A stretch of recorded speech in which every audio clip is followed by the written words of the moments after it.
Hello students, आज हम discuss करने वाले हैं क्या thermoplastic and thermosetting plastic. Thermoplastic कौन कौन से हैं? तो हमने हमारे जो कल का लेक्चर था उसमें थोड़ा सा कनेक्टिविटी प्रॉब्लम हो गई थी, थोड़ी सी वायर टूट गया था, तो इस वजह से पूरा लास्ट तक आप लोग नहीं देख पाए होंगे। चलिए फिर भी शुरू करते हैं। जब नया कुछ अलग हटा हुआ मतलब हटा हुआ नहीं, लाइन से हटा हुआ यार। Thermoplastic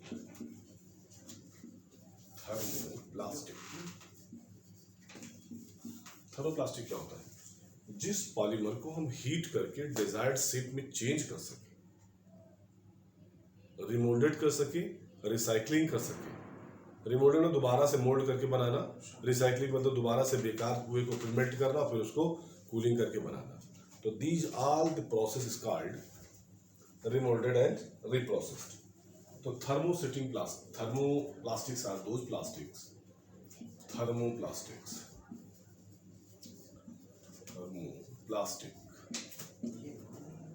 are those plastics which on heating जब इसको हम गर्म कर देते हैं तो क्या हो जाता है? मेल्ट हो जाता है। Which are heating melt and on cooling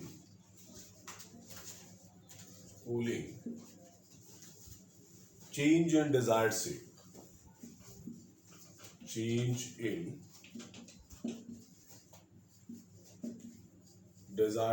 desired shape में जैसा चाहो वैसा बना लो। कैसे? प्लास्टिक की कुर्सी को प्लास्टिक की बोतल बना दो, बकेट को बॉटल में चेंज कर दो, बॉटल को बड़े से बॉल में चेंज कर दो। तो ये थर्मोप्लास्टिक होते हैं और इनके बीच में जो अट्रैक्शन होता है, this is van der Waals force of attraction. ये है, दिस आर प्लास्टिक्स।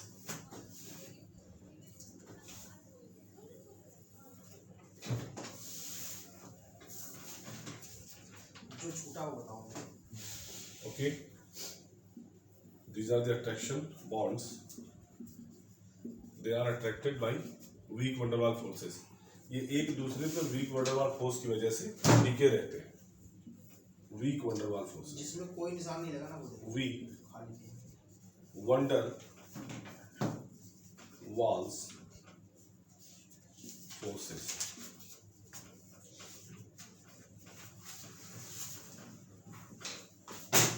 कैसे? These are heating. This is the symbol of heating. ऐसे त्रिकोण जो बना होता है हीटिंग का सिंबल है, हीटिंग। चंद्रमुखी तो क्या हो जाएगा? मेल्ट हो जाएगा। आपने छोड़ दिया, बंडल बांध दिया। अब मेल्ट के बाद इसको कूल करेंगे हम, कूल कर देते हैं तो डिजायर्ड शेप में चेंज हो जाता है। Desired shape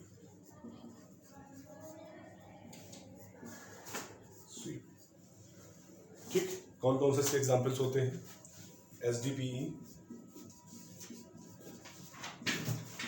LDPE, PVC, nylon, 6/6 etc. These are the thermoplastics which are heating. अब इसको हम रिप्रोसेस भी कह सकते हैं। These are reprocessed कैसे? दोबारा से जो इसका मटेरियल बचता है ब्रोकन के बाद उसको हम मेल्ट कर देते हैं, मेल्ट से फिर जिस शेप में ढालना चाहे ढाल देते हैं। तो it is reprocessed and recycling. It is reprocessed में दोबारा से प्रोसेस में ले आता है, रिप्रोसेस्ड एंड रिसाइकलिंग।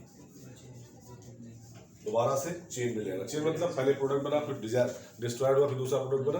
तो this is the circle. Okay, and it has density. और कैसी डेंसिटी है? High density, because most of the thermoplastics are linear chain polymers. जो लीनियर चेन पॉलीमर्स होते हैं उनकी डेंसिटी हाई होती है। ओके, अब आ जाते हैं दूसरा थर्मोप्लास्टिक्स। क्या है thermoplastic? Thermoset, this is thermoplastic. Second one is thermosets, thermosetting plastic, cut कर दो नहीं। थर्मोसेटिंग प्लास्टिक, और कोई है? प्लास्टिक।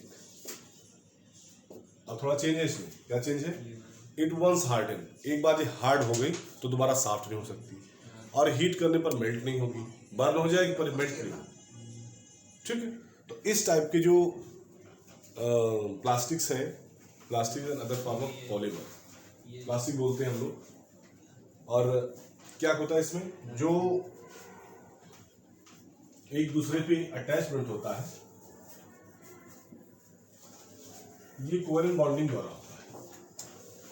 एक 3D स्ट्रक्चर के कोवेलेंट बॉन्ड बने, these are held together by, these are held together मतलब एक साथ जुड़े रहना, held together by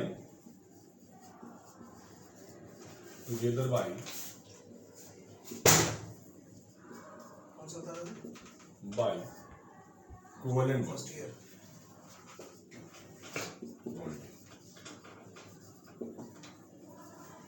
they are not reprocessed, not recycled. These are once hardened, एक बार जो कड़े हो गए, टाइट हो गए, देखो जी ना फर्स्ट कितने हैं? Can not soften again, can not soften again, दोबारा सॉफ्ट नहीं किया सॉफ्टन अगेन। जैसे epoxy resin and Bakelite, examples कौन कौन से हैं? इपॉक्सी रेजिन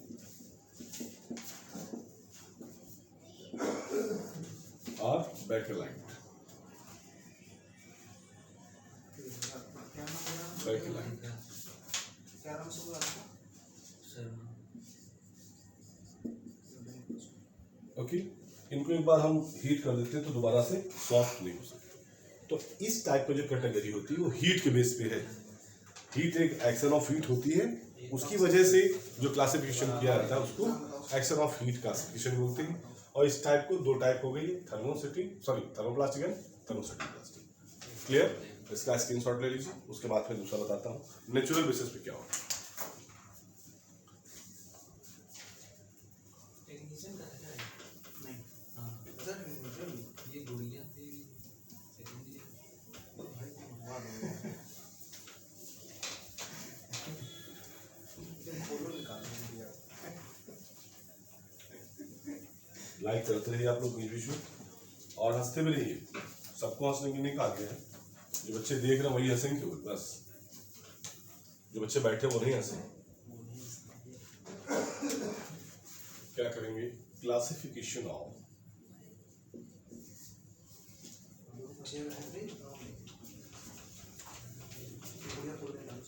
ऑफ पॉलीमर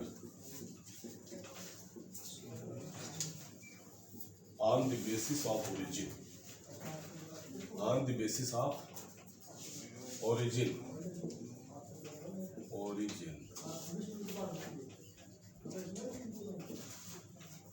क्या होता है? उत्पत्ति के आधार पर, उत्पत्ति के आधार पर बहुलकों का वर्गीकरण। शशि सिंह का बच्चा बहुत बढ़िया ग्रेजुएशन पढ़ी है।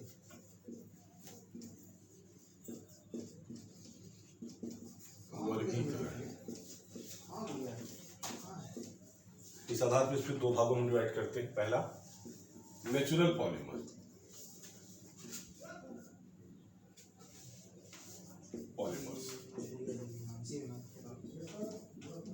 जो एज इट इज पाए जाते हैं, जो प्रकृति में डायरेक्टली हम जिसको प्रकृति से ले सकते हैं, these are called natural polymer, प्राकृतिक पॉलीमर। जैसे कार्बोहाइड्रेट्स,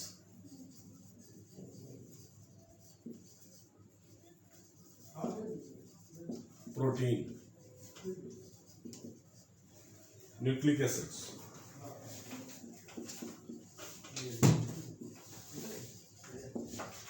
नेचुरल रबर। बांध दीजिए, बांध दिए खाएंगे। ये क्या है? प्रकृति में डायरेक्टली जो मिलते हैं, डायरेक्टली हम प्रकृति से पा सकते हैं। जैसे खाने में प्रोटीन मिल जाएगा, कार्बोहाइड्रेट मिल जाएगा, तो ये ओरिजिन होता है, डायरेक्टली हम स्टार्च से ले सकते हैं। खाने में जो भी मटेरियल लेते यूज करते हैं, फिर उसकी हाइड्रोलिसिस होगी, उससे एनर्जी प्रोड्यूस होगी, उसका यूज कर रहे हैं। तो इस टाइप के जो कार्बो पॉलीमर से these are called natural polymer. अब दूसरा पार्ट आ जाता है कौन सा सिंथेटिक। इसके नीचे देखो कौन सा पॉलीमर, नर्सिंग लिखा हुआ है। जिसको हम मैन मेड पॉलीमर बोलते हैं। क्या बोलेंगे? मैन मेड पॉलीमर, जो हमारे द्वारा बनाए जाते हैं। मैन मेड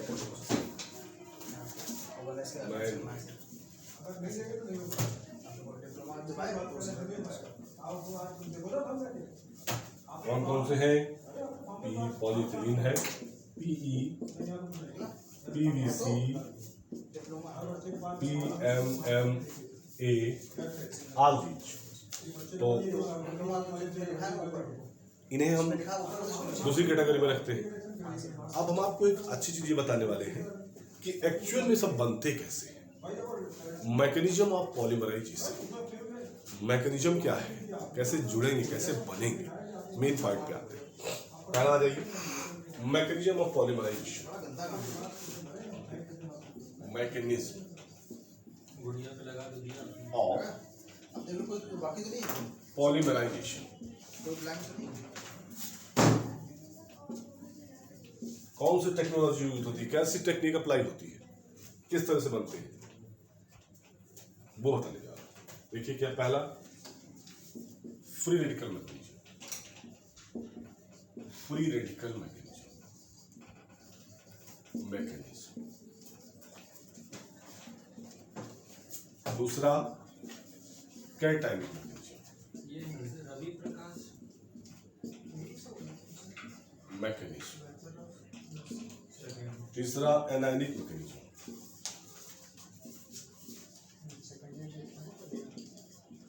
ये सची सिंह। ये प्रोसेस है।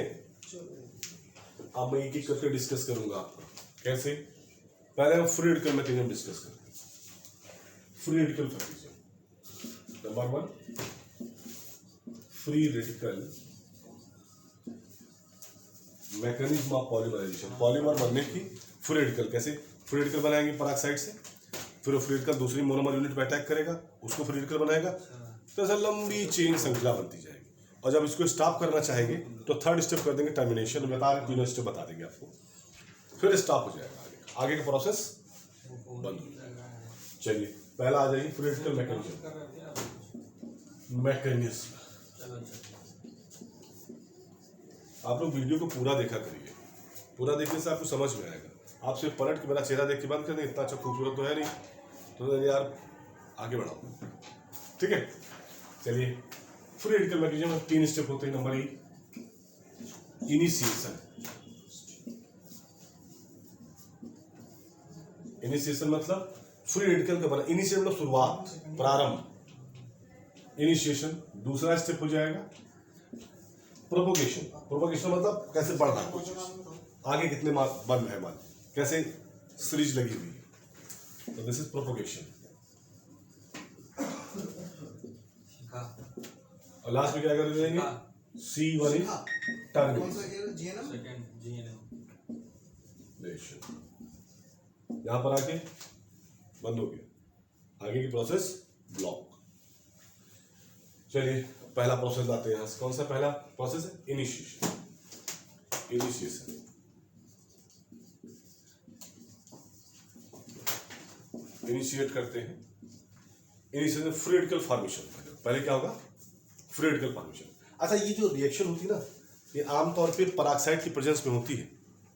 ये जो रिएक्शन होती है पेरोक्साइड, इसमें इस केस में इन प्रेजेंस ऑफ पेरोक्साइड। शिखा पढ़ना बताओ। पेरोक्साइड राग भाई कौन कौन से उससे बेंजोइल पेरोक्साइड, हाइड्रोजन पेरोक्साइड, कुछ भी हो सकता है, कुछ भी मतलब जो रिक्वायर्ड होगा पॉलीमर फॉर्मेशन। पहला लिख देते benzoyl peroxide,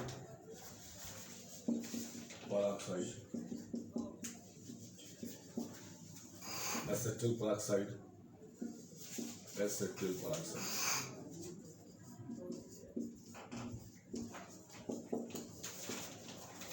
hydrogen peroxide peroxide O2 इसी also पेरोक्साइड। पेरोक्सी बॉन्ड पाया जाता है जिनमें पेरोक्साइड कहलाते हैं। पेरोक्सी बॉन्ड कैसा होता है? ऑक्सीजन और ऑक्सीजन के बीच का bond, this is called peroxy bond. Peroxy bond, इसी वजह से इनको बोलते हैं पेरोक्साइड। क्लियर? अभी हम आपको एक जनरल एस्पेक्ट बता रहे हैं कि कैसे ये बने। लगाया नहीं निशान। अभी किसी को स्पेसिफिकली हम नहीं बता रहे हैं कि ये वाला मटेरियल पेरोक्साइड यूज किया जाए, कोई भी पेरोक्साइड भी यूज करेंगे। तो now it is mention as RCOOR।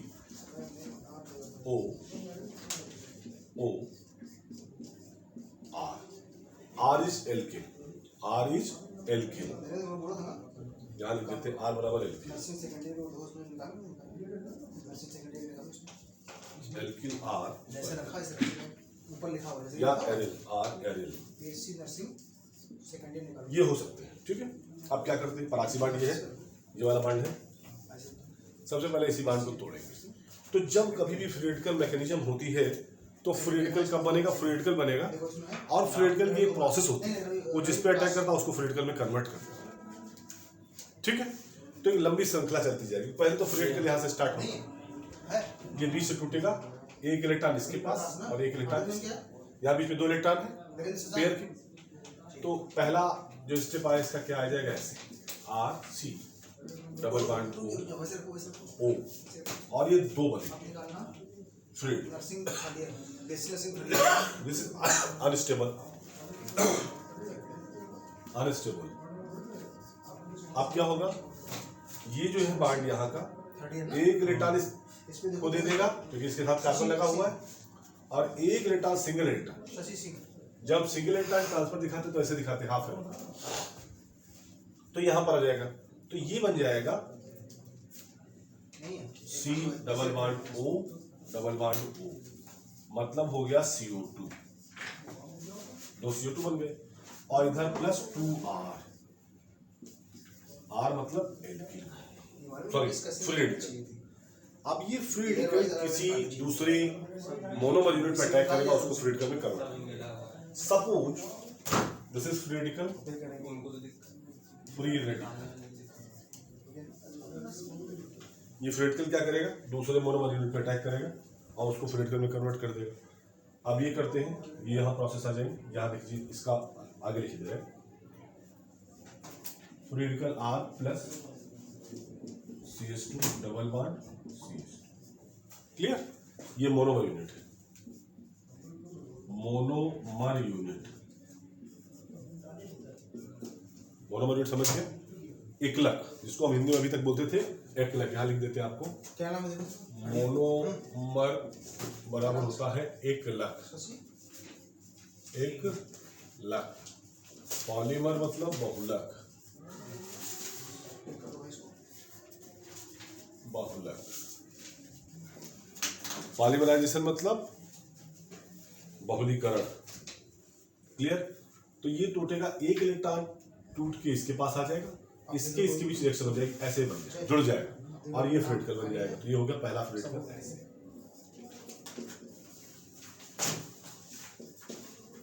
ये देख लो बेटा, this is the first step of initiation. ये इनिशिएशन का पहला पार्ट है। क्लियर? समझ में आ रहा है ना सब? तो लाइक करते जाओ बीच में। अब आ जाते हैं दूसरा स्टेप, ये मिटा दे ऊपर वाला, तो आपको अच्छा समझ में आ जाएगा। और इसका स्क्रीनशॉट ले लीजिए एक बार। ओके, मिटा देते हैं।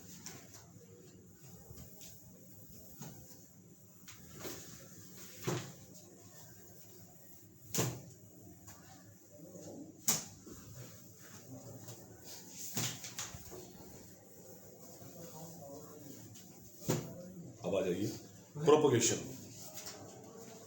सेकेंड स्टेप है प्रोपगेशन।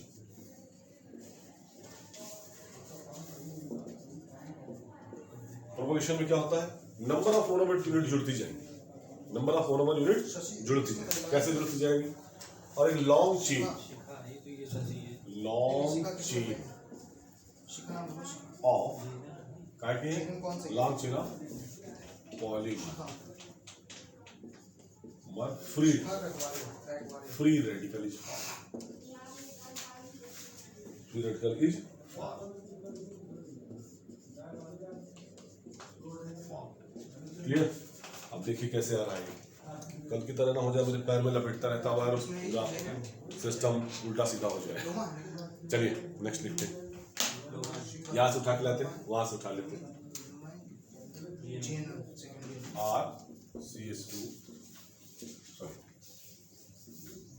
और ये फैट अभी दूसरे फ्लूइड के ऊपर अटैक करेगा। दूसरी मोनोमर यूनिट कौन सी? ये मोनोमर यूनिट हुई। SC nursing. क्लियर? एक लेटा इधर और एक लेटा इधर। यहाँ जो लेटा है इसके बीच बांड बन गया। ये हो जाएगा RCS2 CS2 CS2 CS2 fluid. Okay, बढ़ता जा रहा है। एक मोनोमर यूनिट जुड़ गई, दूसरी मोनोमर यूनिट जोड़ देते हैं। ये फिर शशि सिंह। बाप का नाम क्या है? संतोष। नहीं, दूसरा। फिर वही एक बांड टूटेगा पाई वाला। पाई बांड आमतौर पर टूटता है और ये सिंगल ट्रांसफर हो गया। ठीक, आराम से अब ये देखिए फ्लूइड बांड बना देगा। तो आगे जो सिस्टम हो जाएगा this is SC nursing third year. RCS2 CS2 CS2 CS2 कितने हो गए कार्बन? 2 2 4 2 6 कार्बन हो गए। तो हम ऐसा कर देते हैं, यहाँ पर ऐसे ब्रैकेट करके इसको कर देते हैं 2, तो 6 कार्बन हो गए टोटल। ठीक, ऐसे नंबर ऑफ कार्बन बढ़ते जा रहे हैं, इस पूरी चेन बढ़ती जाएगी। ये फ्रेड का निशान ध्यान रखिएगा। आप जनरली क्या करते हैं, in general n number of अगर यूनिट ले लें तो n नंबर ऑफ मॉलिक्यूल बन जाएंगे फ्रेड के। In general n number of monomer units are used with free radical.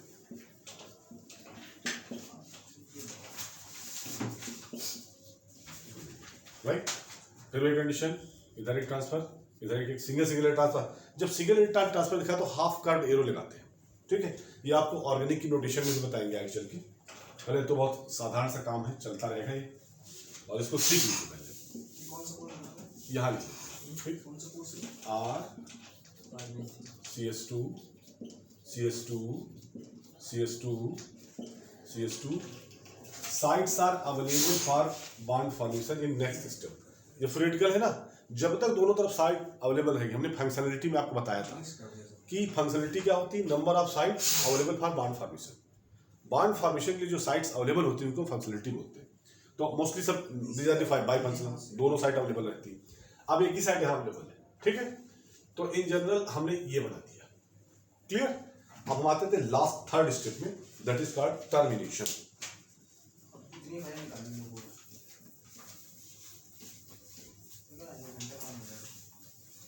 अलग से नहीं जाएगा। है ना? जितना वीडियो लेक्चर आप सेव करके रख लें, कभी आगे चल के काम दे जाएगा आपको, नहीं तो आपके बच्चों को काम दे जाएगा। अब तो आपके पास रहेगा।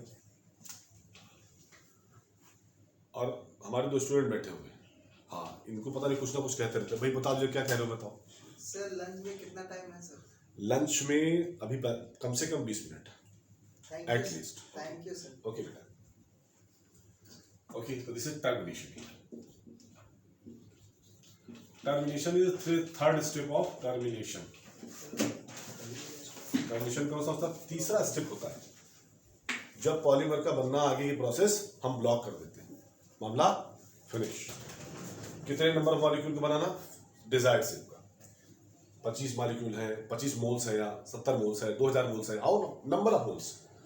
आप क्या करते हैं, तो इसमें दो पार्ट कर देते हैं। This is one is combination,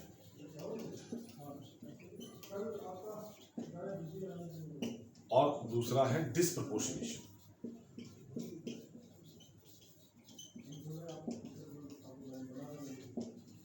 disproportionation क्या होगा?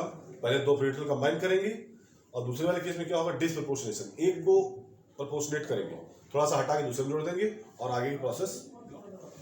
इस केस में क्या बनेगा? एल्कीन और एल्काइन, एल्कीन और एल्केन बनता है। और इसमें प्रोसेस स्टॉप होते हाइड्रोकार्बन ही बनता है, मतलब एल्केन ही बनेगा। कैसे? कॉम्बिनेशन कॉम्बिनेशन में क्या होगा? 2 free radicals are combined to form, क्या बना देंगे? To form desired polymer.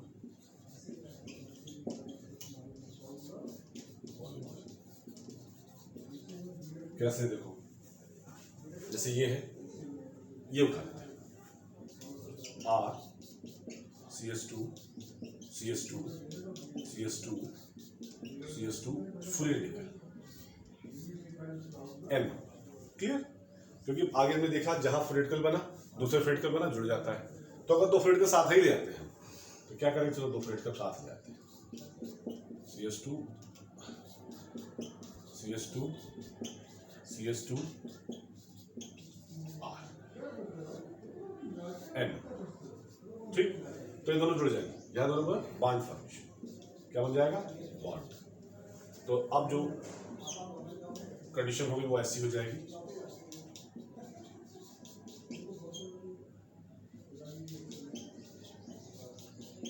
इधर का पार्ट हो गया और उधर वाला जुड़ गया,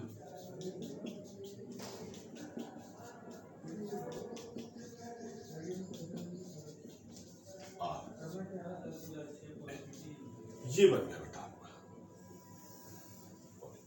ठीक, आप इधर ही डिस्प्रपोर्शनेशन में देख लेते हैं कैसे होता है। यहां पर करते हैं डिस्प्रपोर्शनेशन, यहां कर देते हैं नंबर 2 डिस्प्रपोर्शनेशन।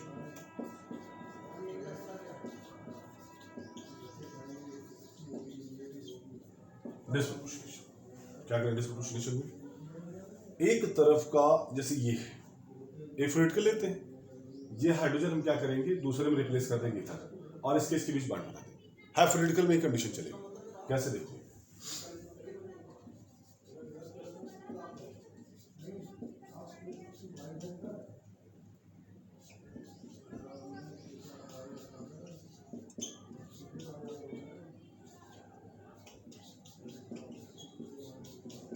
सभी सीरीज में काम हो रहा है बेटा, ये ध्यान रखना।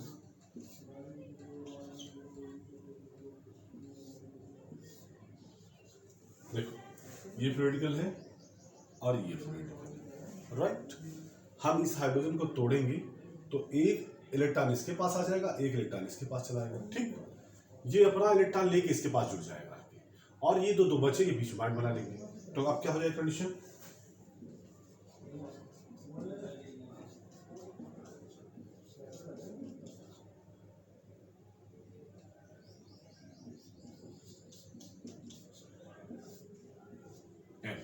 ये बन गया एल्कीन, एल्कीन डबल बॉन्ड है ना। अब दूसरा बन जाएगा alkene, CS3 CS2 CS2 CS2 R। अब यहां से प्रोसेस बंद, अब आगे की प्रोसेस नहीं होगी, मतलब अब हम इसको दोबारा से या अब नए मॉलिक्यूल्स, नए मोनोमर के जुड़ना बंद हो गया। अब नए मोनोमर्स में जुड़ने, क्योंकि sites are blocked, no site is available. Block मतलब बंद हो गई। बंद होने क्यों बंद गई? क्यों? मैंने किया क्योंकि हमको इतने ही डिजायर्ड शेप का बनाना था, इसलिए हमने यहां पर ऐसे। तो ये हो गया एल्कीन और दूसरा हो जाएगा एल्कीन। क्लियर बेटे? बहुत अच्छा तरीका है, लाइक और शेयर करते रहो, ठीक है। पूरा एक बार स्क्रीनशॉट इसका ले लीजिए, देख लीजिए, पढ़ लीजिए।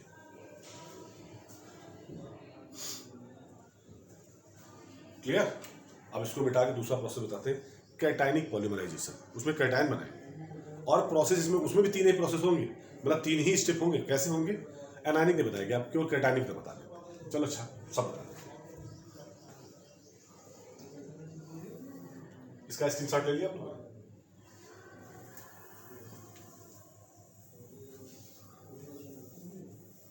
रिफिल भी गड़बड़ कर देती कभी कभी ना। चलिए, कैसे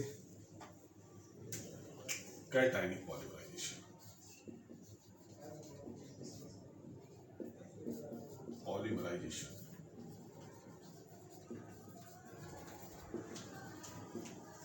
अब ये भी मैकेनिज्म है कैसी, जिसमें कैटायन बनेगा।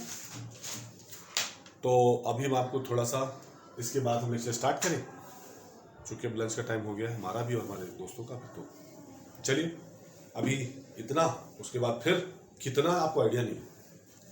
ओके, जय बाकी भैया।